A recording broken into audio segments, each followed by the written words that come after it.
सुरक्षा चुनौती बढेपछि सक्रिय हुँदै नेपाली सेना फागुन 21 को निर्वाचनमा सेनाले हवाई गस्ती गर्ने। दर्शकबिन फागुन 21 गते हुने प्रतिनिधि सभा निर्वाचनलाई लक्षित गर्दै नेपाली सेनाले सुरक्षा व्यवस्था थप कडा बनाउने भएको छ।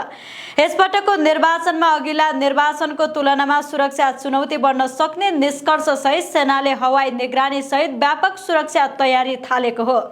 निर्वाचन अवधिभर सम्भावित जोखिमलाई मध्यनजर गर्दै सेनाले देशका विभिन्न रणनीतिक क्षेत्रमा हेलिकप्टर र जहाज तैनात गरी हवाई गस्ती सञ्चालन गर्ने निर्णय गरेको छ। नेपाली सेनाका प्रवक्ता सहायक रथी राजाराम बस्नेतका अनुसार पूर्वी क्षेत्रको सुरक्षाका लागि इटहरीमा हेलिकप्टर र विराटनगरमा जहाज तयारी अवस्थामा राखिनेछ।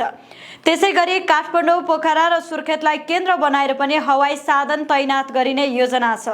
अवस्था अनुसार हवाई साधनको स्थान परिवर्तन गर्न सकिने भन्दै उनले निर्वाचनको समयमा नियमित हवाई गस्ती गरिने र आवश्यक परे हेलिकप्टर मार्फत सैनिक टोली तत्काल घटनास्थलमा पठाइने जानकारी दिए। कतिपय अवस्थामा जहाज प्रयोग गरेरै सुरक्षा टोली परिचालन गर्ने तयारी समेत जङ्गी अड्डाले गरेको छ।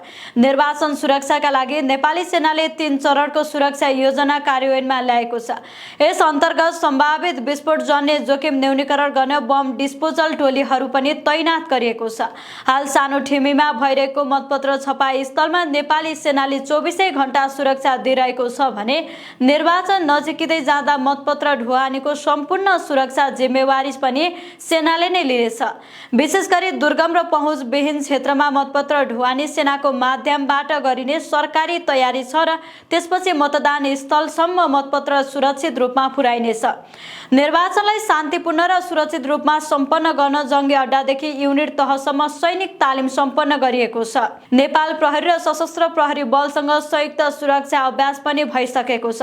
निर्वाचनको 1 महिना अगाडिदेखि नेपाली सेना प्रत्यक्ष रूपमा फिल्डमा खटिनेछन्। यस अवधिमा हाल नेपाल प्रहरी र सशस्त्र प्रहरीले सुरक्षा दिइरहेको देशभरका विमानस्थल र कारागारको सुरक्षा जिम्मेवारी पनि नेपाली सेनाले लिनेछ।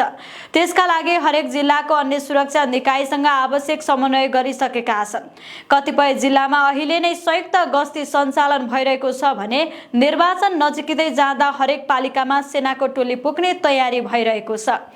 पालिका स्तरमा आवश्यक बेस निर्माणको काम पनि अघि बढाइएको छ। निर्वाचनको दिन नेपाली सेना तेस्रो सुरक्षा घेरामा रहेर भूमिका निर्वाह गर्नेछ।